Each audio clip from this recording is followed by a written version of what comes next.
what's up, man? We got that chapter on this beautiful Saturday.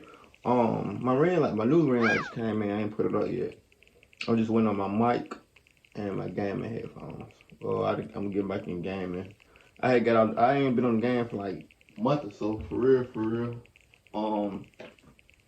Yeah, man, wrestler game come out that month, so y'all know I'm getting that. I ain't had a wrestler game so long, but off topic. That chapter, man. Let's go and get into it.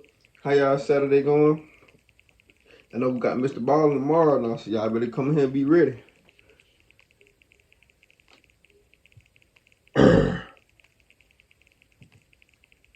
It's a hell of a place. It sits in the northeast of England, and it's home to several major museums, galleries, monuments, all that kind of stuff, if that's the kind of stuff you'd be into. It's an artistic city, a city of poets, musicians, festivals, and usually with that, or that is because of, there's a university there too. The University of Hull? Pretty good school. And you know, the city, 250,000 people call it home. The crime rate in Hull? Not great, not terrible. Most recently, it's been ranked as the 17th most dangerous place in all of England and Wales, with the most affected areas being the city centre. Downtown Hull, and wouldn't you just love it? But we're not exactly going to downtown Hull. We're going like just a bit north of there, to a bar/nightclub called The Welly. It's just a wee bit north of city centre in a fairly residential area. Called The Welly because it's on Wellington Lane. The more you know. It's a good spot, lots of bands playing there, banging out a few tunes, though their reviews are kind of mid to good mid.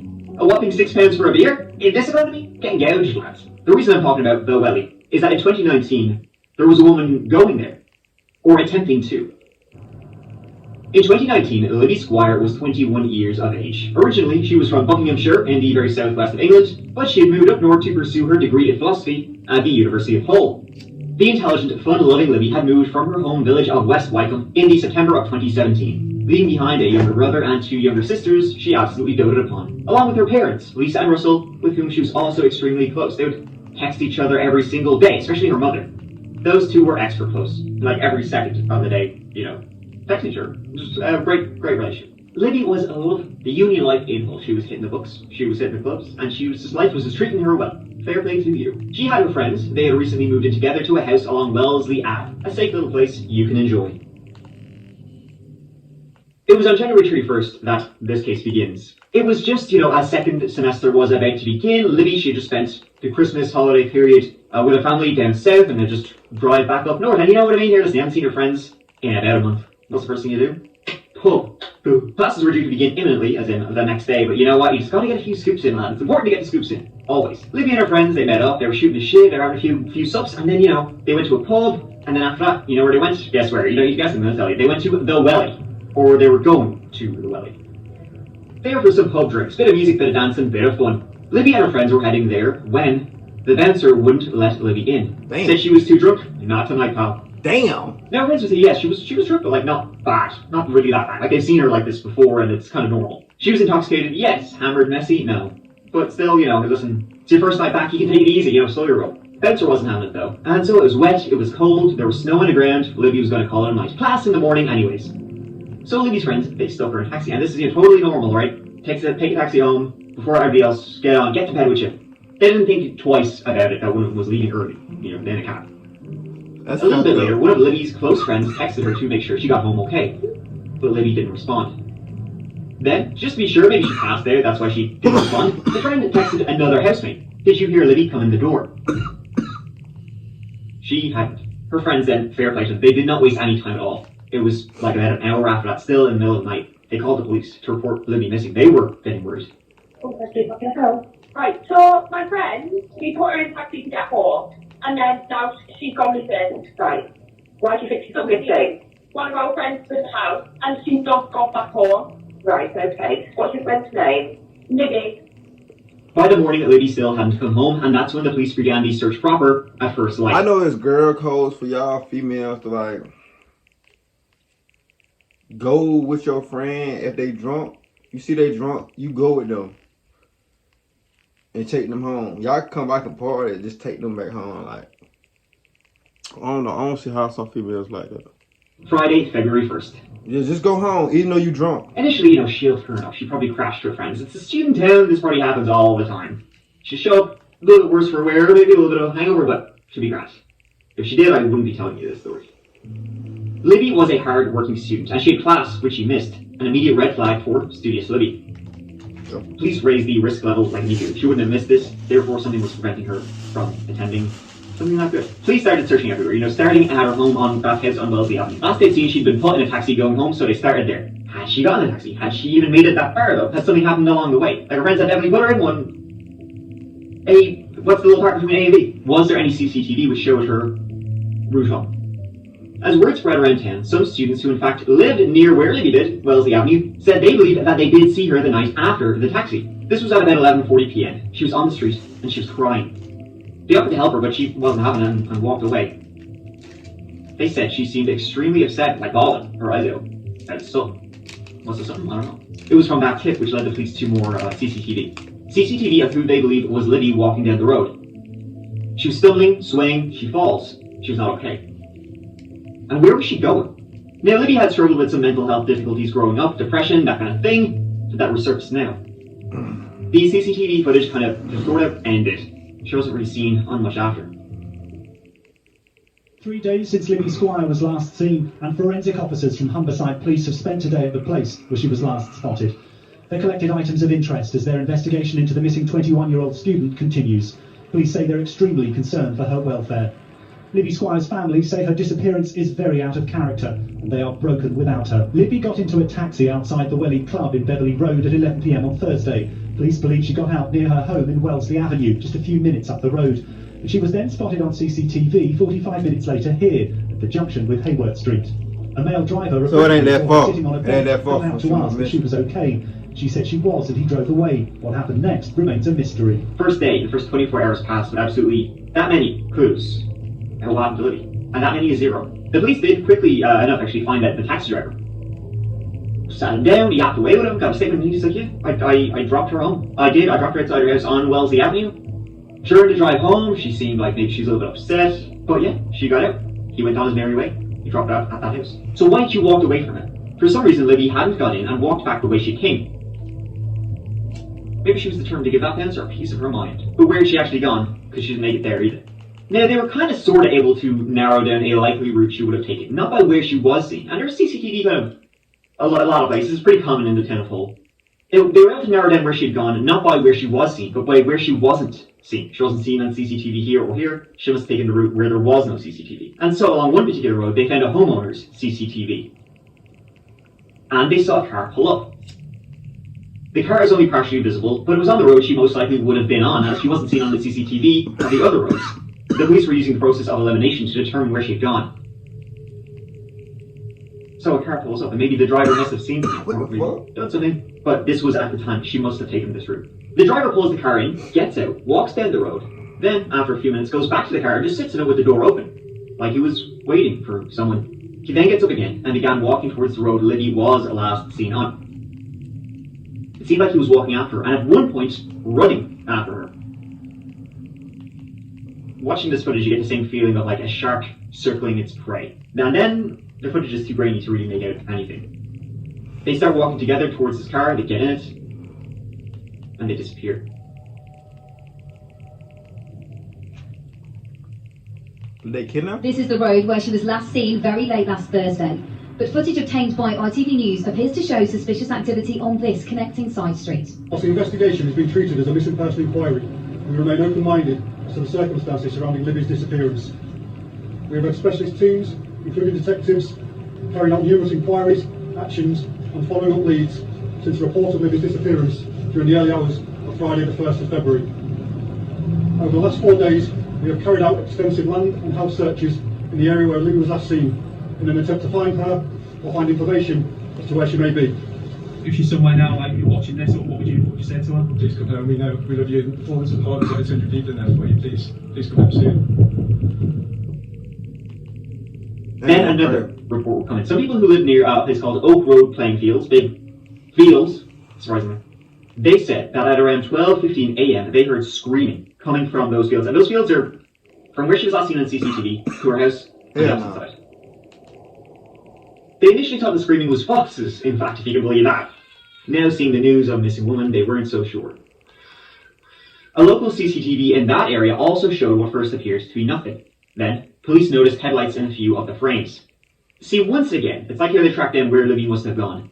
This street had no council, like local government CCTV. It had no security cameras because this road was a dead end. Again, with like where Libby had been walking, this car that Libby had gotten into wasn't seen on any other CCTV, so therefore it must have gone down the one that didn't have CCTV, the one that led to Oak Road playing fields. Neighborhood CCTV seemed to confirm it. Local cameras showed the car coming out from that road 8 minutes later. But as I said, unfortunately, as there was no CCTV down that road, they couldn't exactly tell. That's what I'm saying. They make it much harder for you to commit a crime, because soon you leave wherever you coming from, you're being traced regardless. Like, what happened? Weirdly enough, hours later, the car was seen going back there. The police followed the car as it drove across town for hours. And eventually, once again, they had a good idea of where this person lived, the driver lived. Not because of where the car was seen parking, but by where it wasn't. Via the process of elimination, they thought they knew this guy's home street. Keeping an eye on all cameras in the area, they eventually got an image. Was he the person who had been driving the car that night? Libby Squire has been missing for 8 days.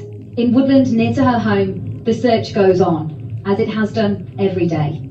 But still, there's no sign of the missing 21-year-old. The time of the screens, the CCTV, the driving already, the police began to feel like they had a good idea of the exact timeline of what happened. Just 2 problems. 1, no real idea of where this guy lived.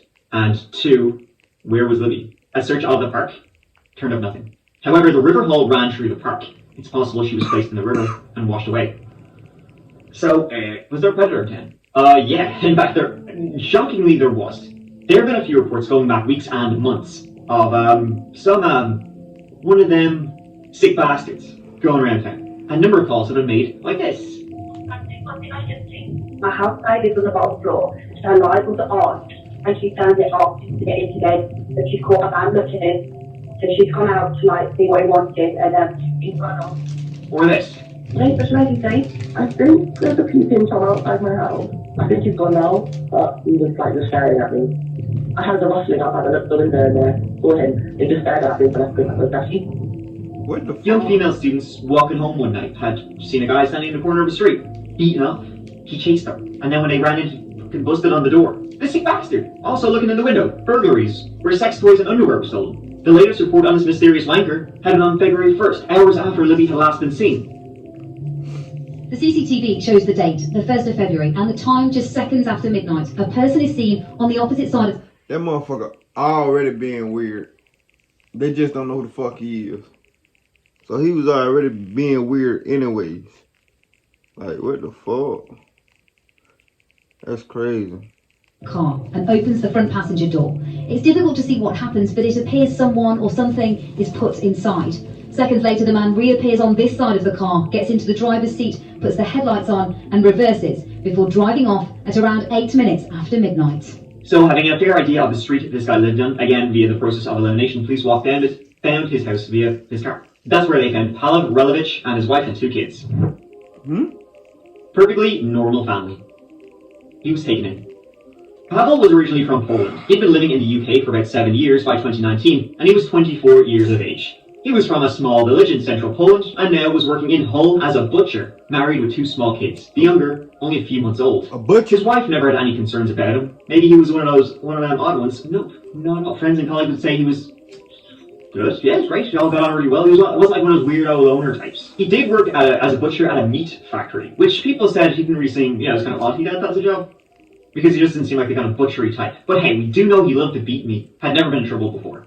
Okay, Pavel, if you could give me your full name, please. Proszę podać swoje pełne imię. So, Pavel Relevich. When questioned Pavel's story, was this. So my next question is very simple.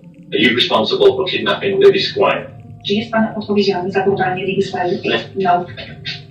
Explain to me any involvement or knowledge you have found the disappearance of Libby Squire.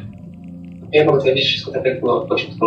I can only tell you how things happened from the beginning. Zostawiłem sobie samochód na tej ulicy, gdzie tam mówię wtedy. I parked my car on that street. Hayworth, I think. He said he had gone for some good old jogs in the middle of the night and bumped into Libby as she was running. Randomly. He said she was bawling her eyes out and she asked him to drive her home. And Pavel was being a really swell guy. He's like, I got you. So they got in his car and he was going to drive her home, but during this drive, which must have been like 2 minutes, he said she started driving me. He said, get the hell out of my car. He kicked her out. He went to check if she was okay. She said she was fine. She walked off, he never saw her again, end of story.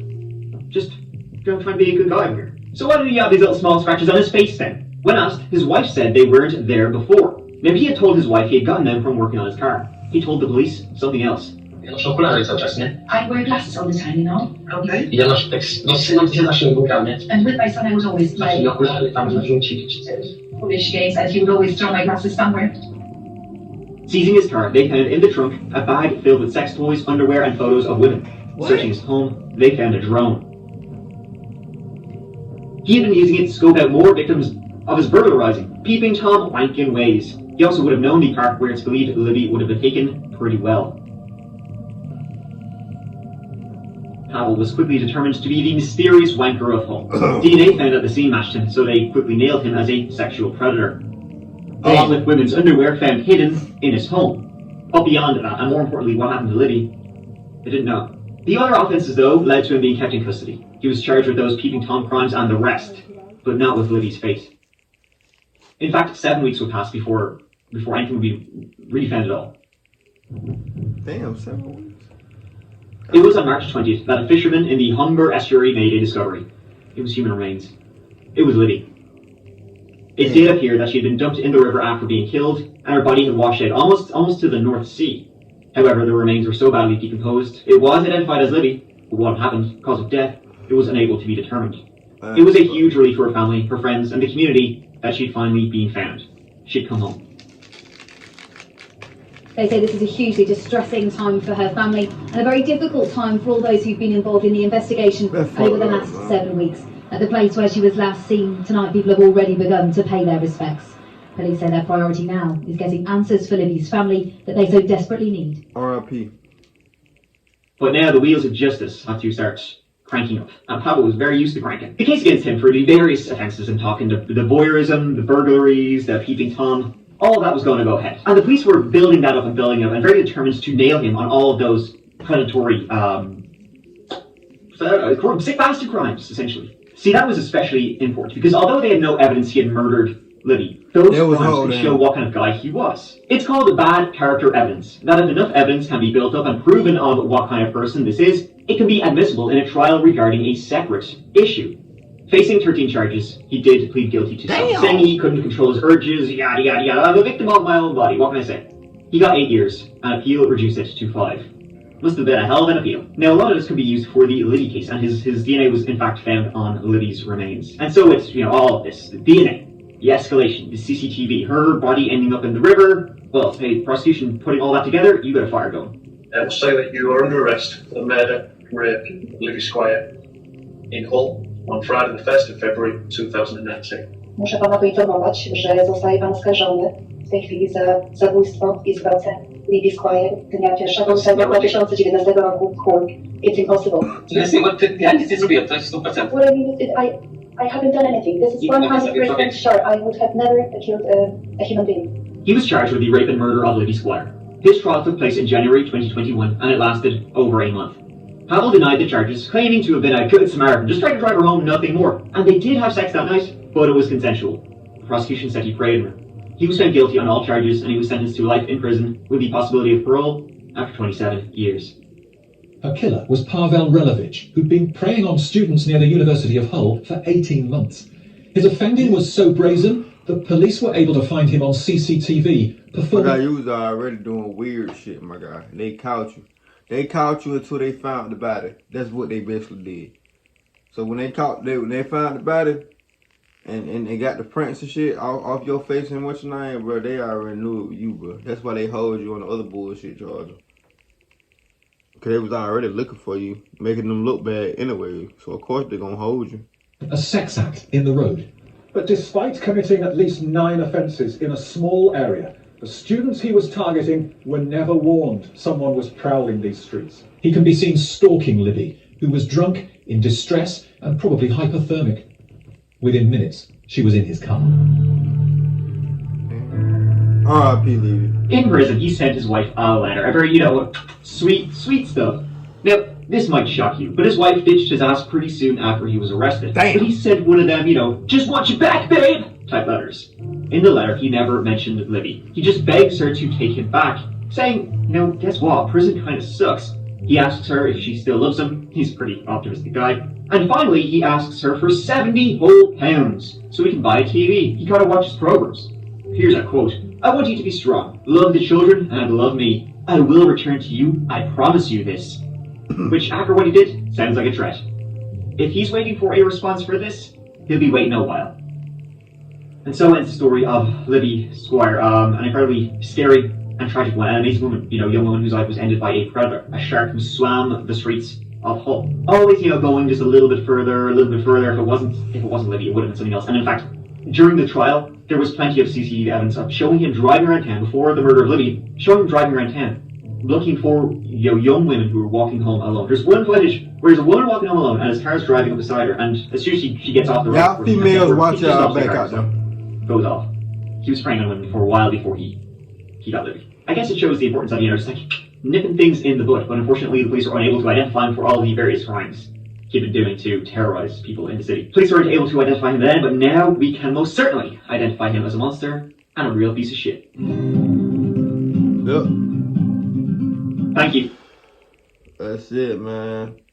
Oh, you females out there, make sure you choose y'all friends, cause her friends play a role in this too. Though, cause I know girls like I hang around females too, not just just go with it type shit, but I hang around females. And one thing I know, female is not gonna leave her friend, let her friend go on the text or she going to the party. She gonna leave you, drop her off at the house, then go right to the party. You feel me? Not put in the text to throw it somewhere, and she already drunk and throw it already. So her friend kind of played a big part of role in this too. But dude ass was sick anyway, and he was already lurking and shit. They just couldn't find him till the end. That bitch said, give me a thumbs up, subscribe, see y'all motherfuckers on that video. Let's ride, man. Don't drop you low, the bill gon' let it blow. From your head down to your toe, don't wipe your nose. The way little buddy got dead, you'll think he had a cold. Gon' zip him up, cause I can get you touched, no matter what city you in. From the east to the west, we walk them and gun them down. Big low, big P for real. I be in the trench late night, thinking with some killers that bang for P for real. Say free the boozy, my dog, he doing life, thank God for me, Lucille.